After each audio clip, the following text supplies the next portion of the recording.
15 شعبان کی رات میں ہمارے ملکوں میں جو ہمارے عجمی ملک ہیں اس میں وہ کچھ ہو رہا ہے جو نہ میرے نبی نے کیا، نہ صحابہ نے کیا، نہ تابعین نے کیا۔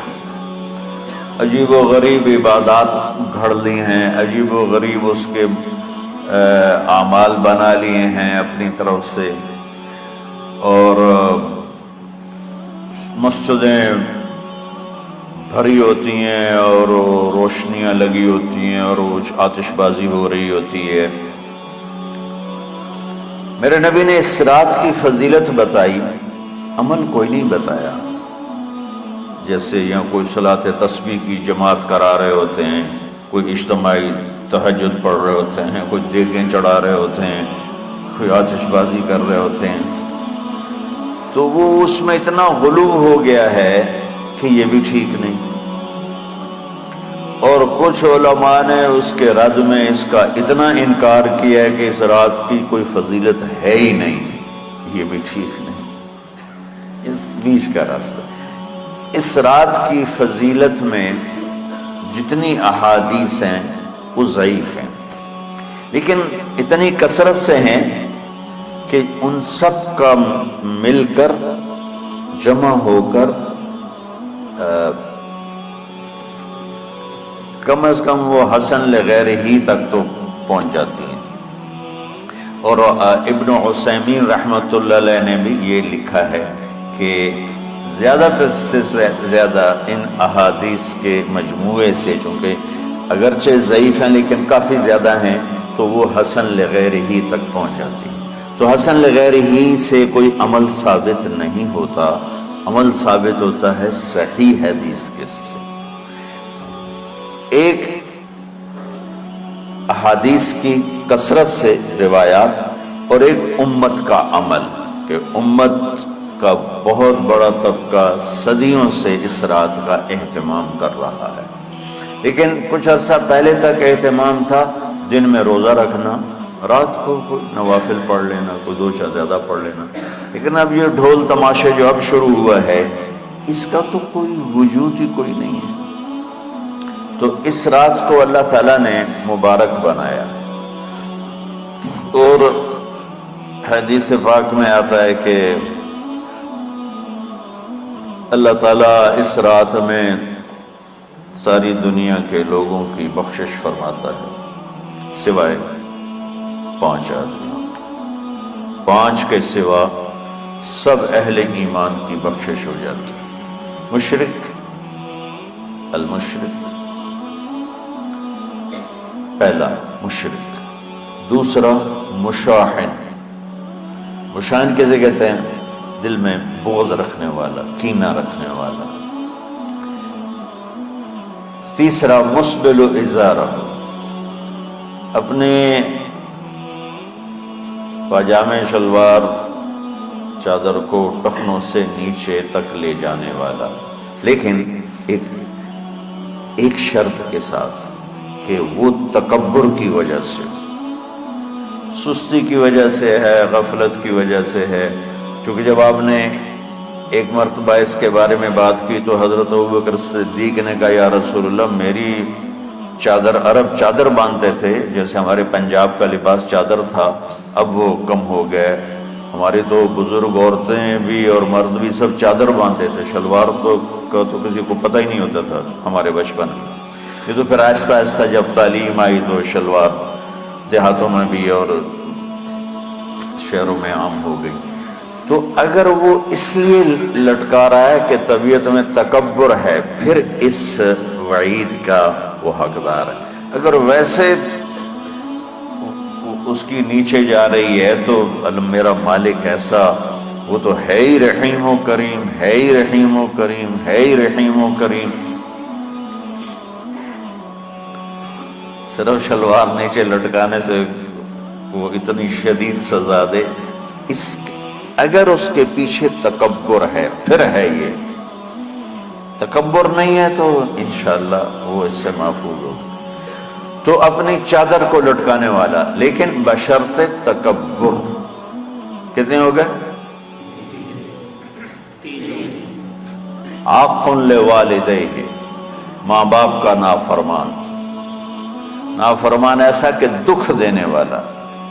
چھوٹی موٹی اونچ نیچ تو ہر بچے سے ہو جاتی ہے، نہیں، جن نے والدین کو ٹکڑے ٹکڑے کر دیا اور ان کو دکھ دے دے دے دے کے ان کا سینہ چیر دیا ہو.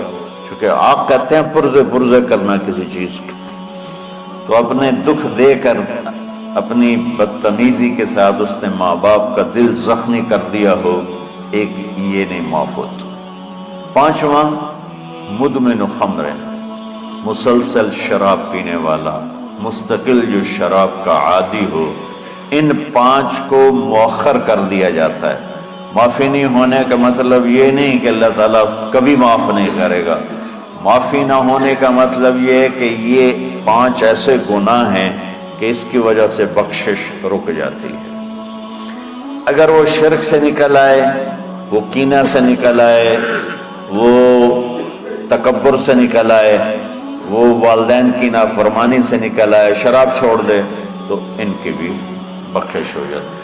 جب کوئی توبہ کرے گا فوراً بخشش ہو جائے گی. نہ 15 شعبان کی ضرورت ہے، نہ لیلۃ القدر کی ضرورت ہے، نہ بیت اللہ جانے کے ساتھ توبہ کی شرط ہے. جہاں بھی وہ بیٹھ کے توبہ کرے گا، جس لمحے میں کرے گا، اسی وقت اس کی توبہ قبول ہوگی اور اللہ اس کے پچھلے سارے گناہوں کو معاف فرما دے گا.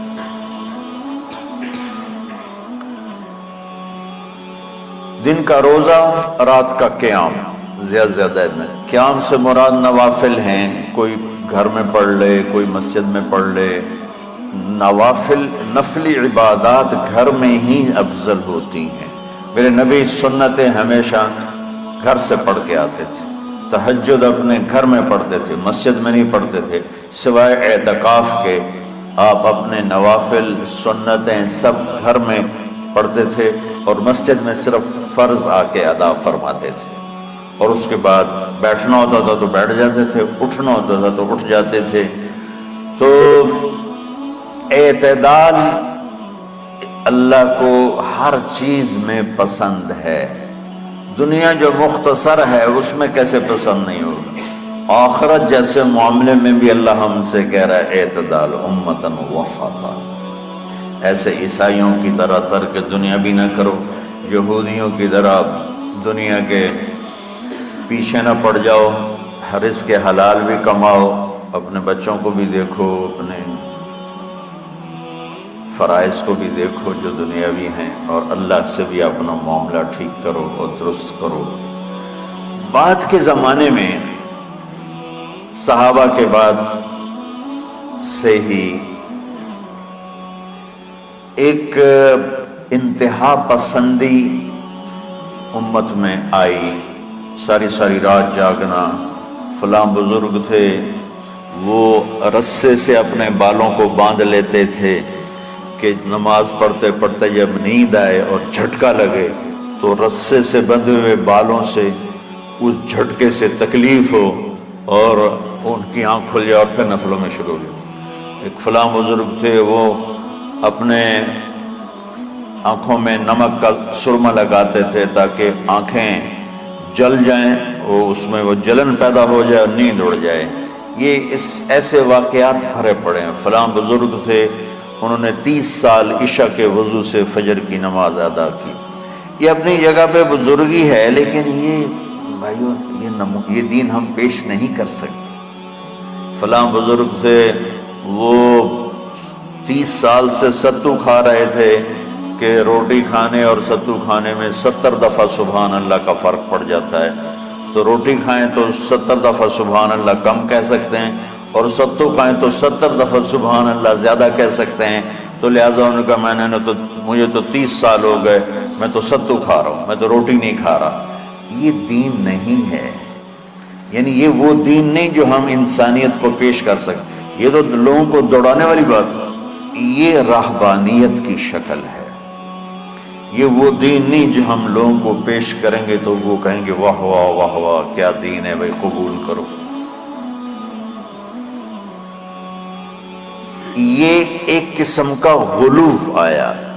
میں ایک حدیث سناتا ہوں، بخاری شریف میں بھی ہے، مجھے اب ہر شے بھول گئی، لیکن وہ ہے نہی الغلو، اس طرح کر کے آپ لوگ زیادہ جانتے ہوں گے جو پڑھ رہے ہیں کہ غلو سے نہیں۔ حدیث آپ کو سب کو یاد ہوگی کہ 3 صحابہ آئے اللہ کے نبی کے گھر اور پوچھا کہ اللہ کے نبی رات کیسے گزارتے ہیں؟ تو گھر والوں نے کہا سوتے بھی ہیں، جاگتے بھی ہیں، کھاتے بھی ہیں۔ تو وہ تینوں آپس میں کہنے لگے وہ تو نبی ہیں، سوئیں بھی تو کوئی بات نہیں، اور شادی ہے کوئی بات نہیں، ہم تو نبی نہیں، ہمیں تو کچھ کرنا چاہیے۔ ایک نے کہا کہ میں ساری زندگی روزہ نہیں چھوڑوں گا، ایک نے کہا کہ میں ساری زندگی سوؤں گا نہیں، ایک نے کہا میں ساری زندگی شادی نہیں کروں گا۔ تو دیکھنے میں تو واہ واہ کیا بڑی بزرگی ہے بھائی، بڑے بزرگ ہیں۔ ہمارے نبی کو پتہ چلا آپ نے تینوں کو بلا لیا، کہ تم مجھ سے زیادہ اللہ سے ڈرنے والے ہو، میں تم سے انا اتقاکم یا اخشاکم، الفاظ آپ لوگ کو زیادہ یاد ہوں گے لیکن مفہوم میں صحیح پیش کر رہا ہوں۔ آپ نے کہا میں تم سے زیادہ اللہ کو جانتا ہوں، تم سے زیادہ اللہ سے ڈرتا ہوں، میں سوتا بھی ہوں، میں کھاتا بھی ہوں، میں روزے بھی رکھتا ہوں، میں چھوڑ بھی دیتا ہوں، میری بیویاں بھی ہیں، میں اپنی بیویوں کے پاس بھی جاتا ہوں۔ تم دین میں غلو سے بچو، پہلے امتوں کو ہلاک کر دیا دین میں غلو۔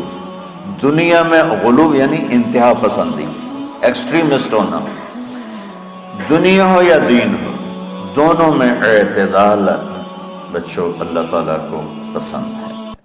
اللہ اللہ ہے، مجھ پر پہرا دے گا کون لڑائی میں، مجھ پر پہرا دے گا کون لڑائی میں، مجھ پر پہرا دے گا کون لڑائی میں، مجھ پر پہرا دے گا کون لڑائی میں۔ میں صدیق اکبر آقا بول پڑے بول پڑے، مٹھی سے ابو جہل کی کنکر بول پڑے، اللہ اللہ ہے اللہ اللہ ہے اللہ۔